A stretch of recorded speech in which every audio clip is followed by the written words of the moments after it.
Now, the leading lobby group for the City of London is urging the government to look to Muslim countries and cities like Dubai and Kuala Lumpur post-Brexit to help protect the success of our financial sector. Firms here offering Islamic finance are now worth more than £3.8 billion. That's up 11% in just 2 years. But these banks have to adhere to strict ethical rules, as Alex Bushell explains. Forget Threadneedle Street. If you want to know about Islamic finance, head here on the Whitechapel Road. London is leading the way in this growing market. So what is Islamic finance? Well, for a bank to be Sharia compliant, it cannot invest in pork, alcohol, gambling or arms manufacturers. The key difference, though, is that no interest can be paid or received.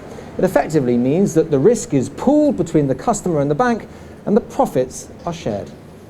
So for mortgages, for instance, it means a similar arrangement to an old-fashioned building society. Do you want to go back to your current account? Inside, and the customers are clear about their choice.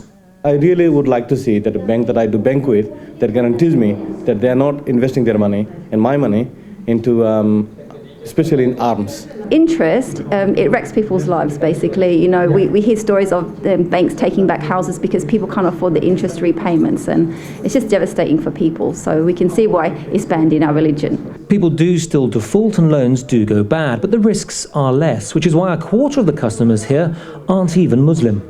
It's a very simple model that people find quite simple to understand. They like the fact that their deposits aren't invested in highly speculative derivatives.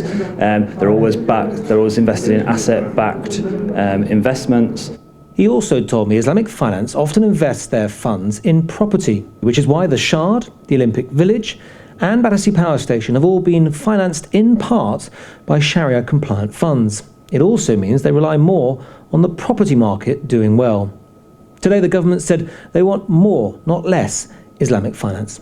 This is an area where the UK leads the world in Islamic finance. It's a massive growth area, going from $2 trillion now to 3.5 trillion over the next 5 years. This is something London excels at in terms of its global financial position.